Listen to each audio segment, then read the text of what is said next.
Bien le bonsoir tout le monde et bienvenue sur Blabla Linux pour une nouvelle vidéo. Une personne qui me suit vient de m'informer qu'apparemment sur GitHub, une page de projet venait de voir le jour et cette page de projet regroupe des liens .m3u. Donc ce sont des playlists, mais des playlists qui regroupent quoi? Eh bien, qui regroupent des URL IPTV. Donc IPTV c'est quoi? Eh bien c'est simplement regarder la télévision sur Internet, au travers de l'Internet. On va aller voir cela ensemble. GitHub. Alors on va effectuer une recherche toute simple, IPTV.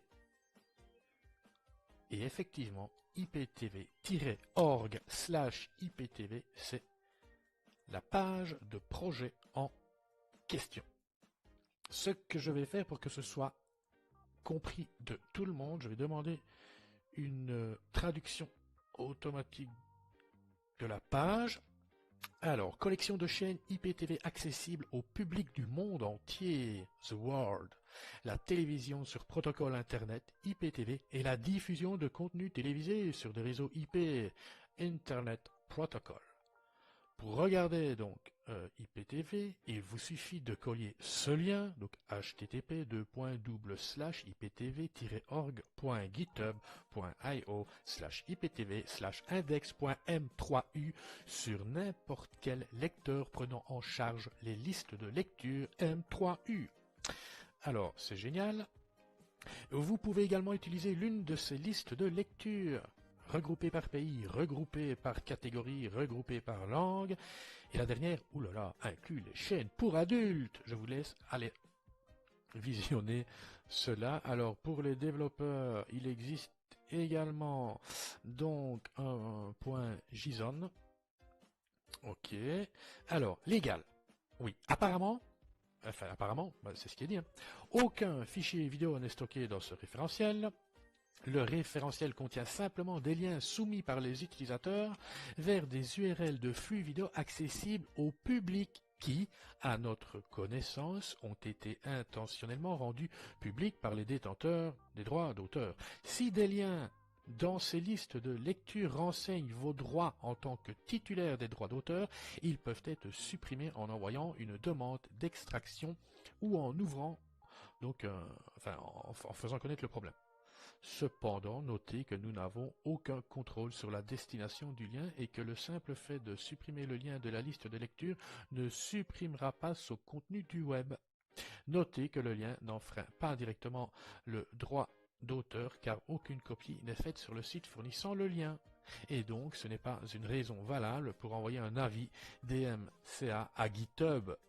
Pour supprimer ce contenu du web, vous devez contacter l'hébergeur web qui héberge réellement le contenu, pas GitHub ni les responsables de ce référentiel.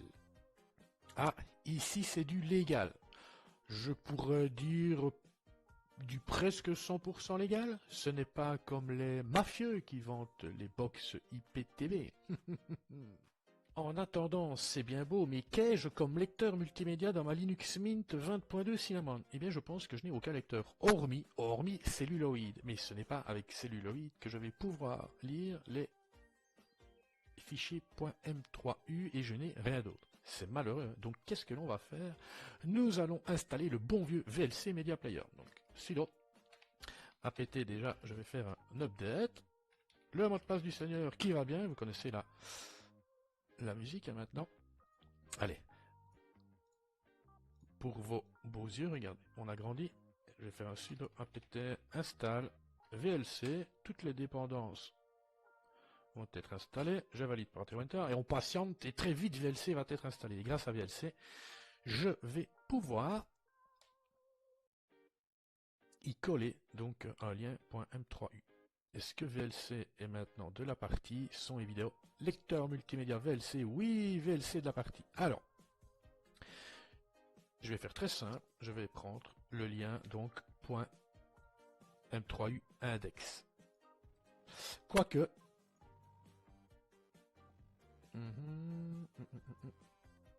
par langue, non, je vais prendre le index, oui.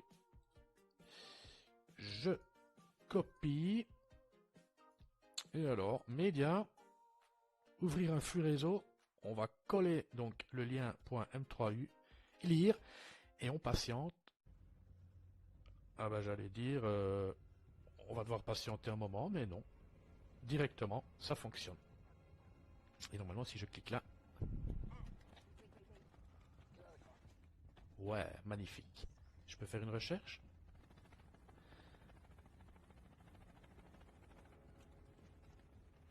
RTL TV. 22 937 euros qu'on rajoute dans l'escarcelle du Télévis, Alix. Voilà, le Télévis. Allez, pour mes amis, les Français. TF1. Pour lui, la solution serait de replanter à la place de l'eucalyptus Splendide. comme le chêne. Voilà, j'espère que cette courte vidéo vous aura plu. Moi je vous dis bye à une prochaine, c'était Annie pour Blabla Linux. Allez, ciao ciao.